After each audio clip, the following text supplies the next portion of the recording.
नमस्कार। उमेश चंद यादव जी की हिंदी पाठशाला में आपका तहे दिल से स्वागत है। आज मैं कक्षा 8वीं में पढ़ाई जाने वाली वितान किताब का पाठ 4 जेल में जीव जंतु आपके साथ प्रस्तुत करने जा रहा हूं। ध्यान दीजिए, पाठ 4 जेल में जीव जंतु। यह पाठ जो है जब भारतवर्ष के प्रथम प्रधानमंत्री पंडित जवाहरलाल नेहरू जी द्वारा लिखित है। ये एक स्वतंत्रता सेनानी थे। भारत की आज़ादी के लिए इन्होंने कई बार आंदोलन किया, जिस वजह से इन्हें कई बार अंग्रेज सरकार ने जेल में बंद कर दिया। ध्यान दीजिएगा, एक प्रश्न का ये उत्तर है कि पंडित जवाहरलाल नेहरू जी को बार बार क्यों जेल जाना पड़ता था। तो ये उत्तर है कि भारतवर्ष के प्रथम प्रधानमंत्री पंडित जवाहरलाल नेहरू एक स्वतंत्रता सेनानी थे। स्वतंत्रता आंदोलन के दौरान अंग्रेज सरकार उन्हें बार बार विभिन्न जेलों में बंद कर दिया करती थी। अब वहां ये अकेले रहा करते थे, तो इनके संगी साथी यानी इनके मित्र, इनके दोस्त जो है जीव जंतु ही हुआ करते थे, पशु पक्षी ही हुआ करते थे। इस पाठ से हमें ये पता चलता है कि पंडित जवाहरलाल नेहरू जी की प्रवृत्ति यानी इनका व्यवहार बहुत ही अच्छा था।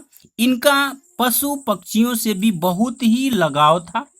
आइए अब इस पाठ का वाचन करते हुए आगे बढ़ते हैं, पढ़ते हुए। ध्यान दीजिएगा, कोई 14.5 महीने तक यानी 14.5 मंथ तक लेखक कह रहे हैं कि मैं देहरादून जेल की अपनी छोटी सी कोठरी में रहा और मुझे ऐसा लगने लगा जैसे मैं उसी का एक हिस्सा हूँ। अर्थात इनको लगा कि मैं इससे अलग नहीं हूँ, इसी का एक भाग हूँ।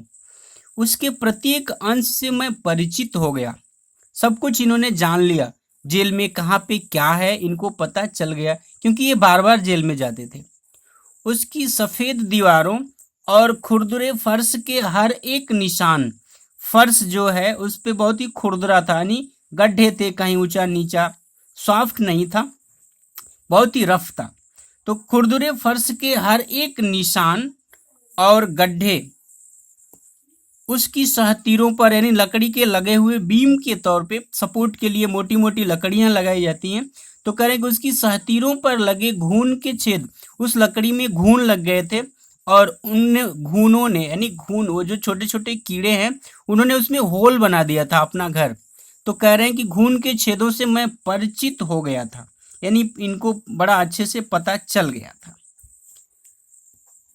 बाहर के छोटे से आंगन में उगे घास के छोटे छोटे गुच्छे यानी बहुत सारा झुंड और पत्थर के टेढ़े मेढ़े टुकड़े मेरे पुराने दोस्त से लगते थे, मतलब इनके पुराने मित्र लगते थे। मैं अपनी कोठरी में अकेला था, सो बात नहीं। वहां कितने ही ततैयों और बर्रों के छत्ते थे, यानी ततैये और बर्रे मधुमक्खी की तरह ये कीड़े होते हैं, उसी प्रजाति की, लेकिन ये थोड़े बड़े होते हैं, पीले रंग के होते हैं। तो कह रहे हैं कि कितनी ही छिपकलियों ने सहतीरों के पीछे अपना घर बना लिया था, जो शाम को अपने शिकार यानी भोजन की तलाश में बाहर निकला करती थी। छिपकलियां कब बाहर निकला करती थी? शाम को। क्यों निकला करती थी? भोजन की तलाश में, शिकार के लिए। आगे बढ़ते हैं। कोठरियां तो मुझे दूसरी जेलों में बहुत अच्छी मिली, मगर देहरादून में मुझे एक विशेष लाभ मिला था जो मेरे लिए बहुत मूल्यवान था। यानी कह रहे हैं कि बहुत ही वैल्यू रखता था, स्पेशल थोड़ी सी इनको जो कोठरी मिली, कह रहे हैं कि वो हमारे लिए स्पेशल थी।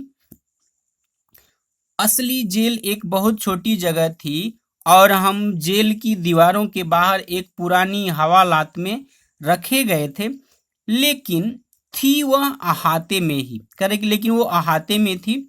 यह इतनी छोटी थी कि इसमें आसपास कह रहे हैं कि भाई यह इतनी छोटी थी कि इसमें आसपास घूमने की कोई जगह न थी। हमको सुबह शाम फाटक के सामने यानी गेट के सामने 100 गज तक घूमने की छूट थी। जब हम रोजमर्रा के साधारण कामों से रोक दिए गए, यानी जो काम रोज करना चाहिए, घूमना इधर उधर, तो इनको कह रहे हैं कि भाई इन पर पाबंदी लगा दी गई, रोक दी गई। तो कह रहे हैं कि हमारा ध्यान प्राकृतिक लीला के दर्शन की ओर ज्यादा गया, यानी अब इनका मन गया कि चलो हम प्रकृति में क्या कुछ है देखते हैं। कह रहे हैं कि जो जो जीवधारी या कीड़े मकोड़े हमारे सामने आते उनको हम ध्यान से देखते थे। अधिक ध्यान दिए जाने पर मैंने देखा कि मेरी कोठरी में और बाहर के छोटे से आंगन में हर तरह के जीव जंतु रहते हैं। अच्छा, आज के लिए इतना ही। फिर मैं इस पाठ का अगला भाग और प्रश्न उत्तर बहुत जल्दी ही आपके साथ प्रस्तुत करूंगा। तब तक के लिए अलविदा। ध्यान रहे आप इस चैनल से बने रहें। आप अभी 8वीं में हैं, 9वीं 10वीं, और अगर आप इंटरमीडिएट में पढ़ते हैं, बीए में अगर आपके भाई मित्र हैं कोई, तो उनके लिए भी इस चैनल पर बहुत सारी वीडियो है। आप प्ले लिस्ट में देखिए, मित्रों के लिए भी, आपके परिवार, छोटे बड़े भाई बहन सबके लिए उपयोगी है, चाहे आईसीएसई में है या सीबीएसई, पूरा सिलेबस है, इस पर जरूर देखिएगा। धन्यवाद। जय हिंद, जय हिंदी।